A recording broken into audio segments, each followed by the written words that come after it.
Most of us assume that good impromptu speakers are naturally quick, confident, and articulate.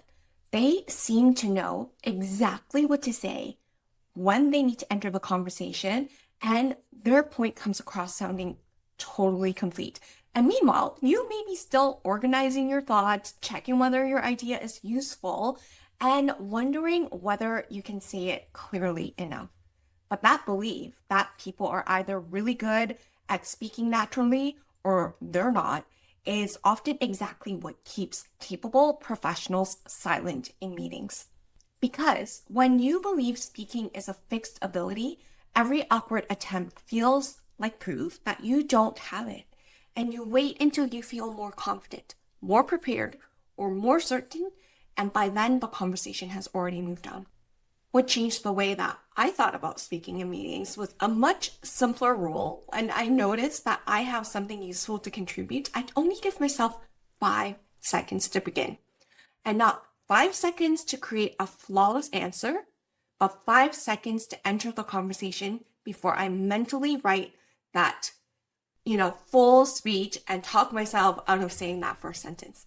So in this video, I want to show you how that rule works, why it reduces overthinking, and how to use it without forcing yourself to become the fastest or the loudest person in the room.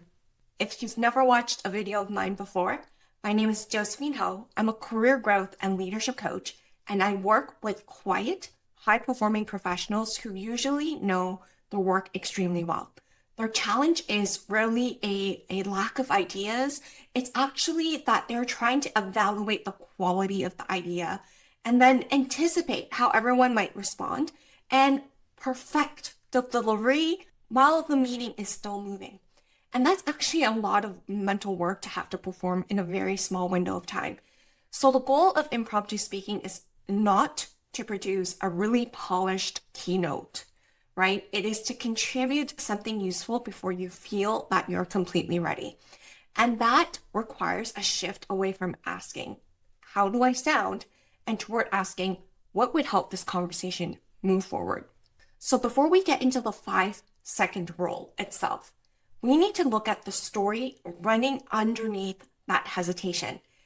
When someone expects a conversation to go badly, they often start behaving in ways that make their participation way harder. So they monitor themselves more closely, they delay their contribution, they rehearse the opening sentence repeatedly, and they search for those signs that someone might just disagree with them. And the attention that could have gone towards listening and then actually contributing is used to predict risk. So you may recognize thoughts like, I'm not good at speaking on the spot. Everyone else thinks faster than I do. I need more time before I say anything. I'll contribute when I have the full answer. And those thoughts can sound like neutral observations, but they actually affect your behavior and they affect how you think. They make you wait longer to participate. It makes you withdraw from the conversation or decide that a useful point is too obviously to say. So then someone else will say something similar and then the room will just respond well to them. That leaves you frustrated because you knew it too. And that experience can reinforce the original belief that I'm just not good at this. But what actually happened is that the belief shaped the behavior and the behavior limited the evidence that you could have collected. And confidence doesn't always have to come first. Very often, action comes first. You make one small contribution, you survive it, and your brain receives new evidence that speaking is something that you can learn. So, having a development-oriented mindset treats that attempt as practice. And maybe the sentence wasn't perfect. Maybe you needed to clarify your point. That doesn't make the attempt a failure. It gives you information for the next one. And the internal story matters, but changing your thoughts alone will not always get you into the conversation. You also need to change the job you're giving yourself in the moment. One of the biggest reasons people freeze in meetings is that they are working towards a performance goal. And a performance goal can sound like, I need to sound more intelligent. I can't stumble. I need to make an impressive point. I need to show that I belong here. And those goals direct your attention inward. You start listening to yourself from the outside when you're speaking, which makes it actually harder to stay connected to your actual message. So a contribution goal gives your brain a much clearer job to do. So instead of, I need to sound intelligent, the goal becomes, I will ask one clarifying question. And instead of, I can't stumble, it becomes, I will name one risk or one implication.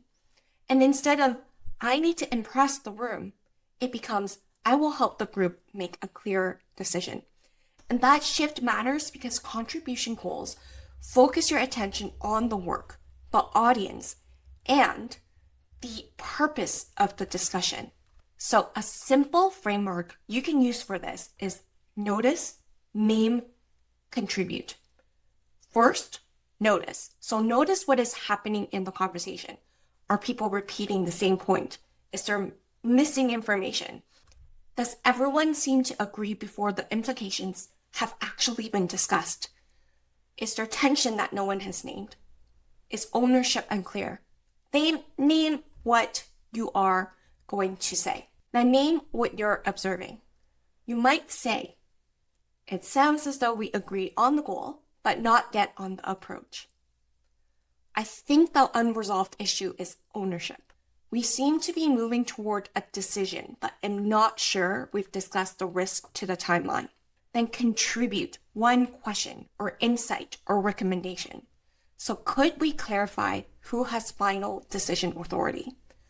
Or my recommendation is that we test this with one team first. Or would it help to define the success measure before we choose the approach? So you don't have to have the complete answer. You're helping the conversation move one step forward. And that is actually much more useful for impromptu speaking than whether every sentence just sounded polished and good enough. So if having language ready would make this easier, you can download my free resource, 7 Scripts for Leadership Presence. It gives you practical ways to enter a conversation, clarify a point, and share a recommendation, and speak with more authority without having to invent the perfect opening under pressure. And you'll find the link below. But keep watching because knowing what you want to contribute is only part of the challenge. You still need a way to begin before overthinking closes that window. Overthinking often feels productive because your mind is active and it is usually repetitive rather than goal-directed. So you're not necessarily improving the point. You're reviewing the same risk from slightly different angles. So what if this is too obvious? What if I'm wrong? What if they ask a question I can't answer? Or what if I don't explain it clearly? So a 5-second rule gives that loop a boundary.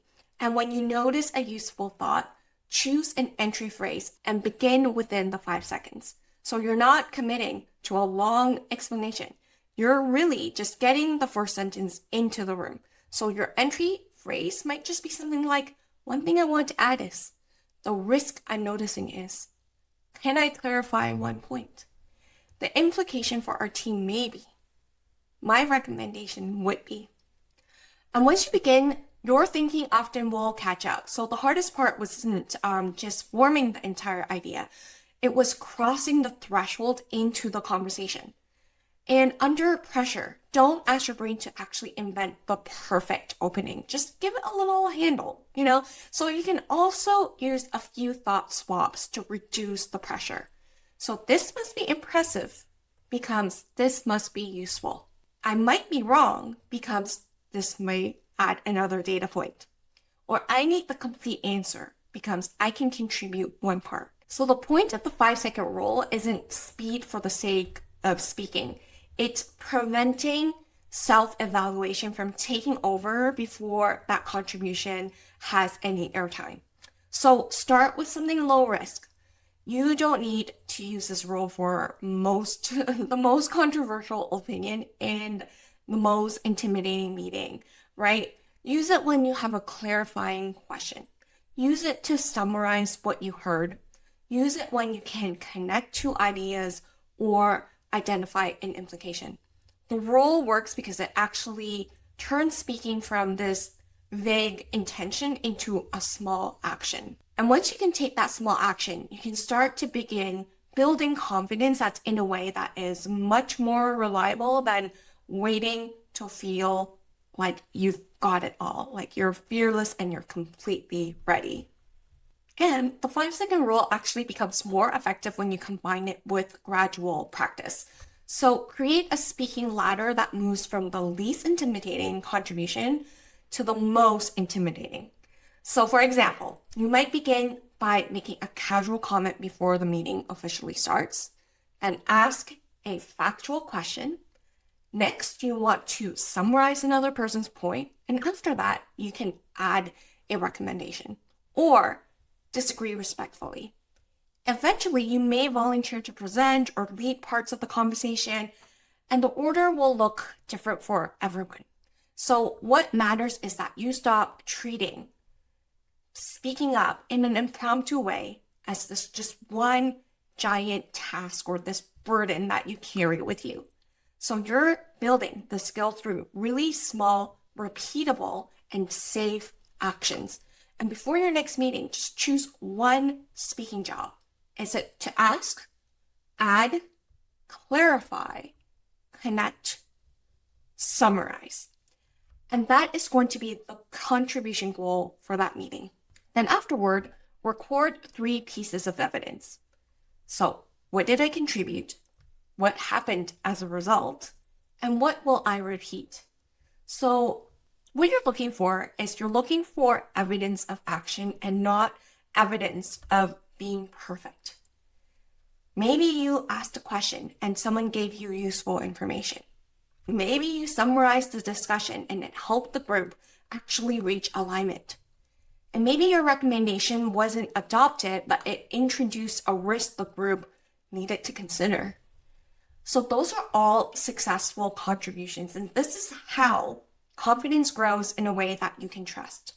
You speak, you observe, and you build from that evidence. And confidence is often the result of doing something repeatedly. So the next time you have a useful thought in a meeting, remember that your job is not to deliver a flawless performance. Your job is to contribute something that helps the conversation move forward. So start by noticing that internal story that tells you to wait and replace the performance goal with the contribution goal. Use notice, name, contribute to shape the point, and then choose an entry phrase and begin within 5 seconds before your mind turns one useful thought into all of this internal noise that you don't need. And you don't have to eliminate every single nerve before you speak. And in fact, you won't. You're going to build the ability to contribute while some nerves are still going to be present. And each time you do it, you create more evidence that this is a skill that you can develop. So download my free 7 scripts for leadership presence below if you want practical language to help you enter the conversation with more clarity. Now watch the next video where I'm going to walk you through 5 ways to speak up at work that feels natural, so you can contribute more without forcing yourself into a communication style that just doesn't feel like you.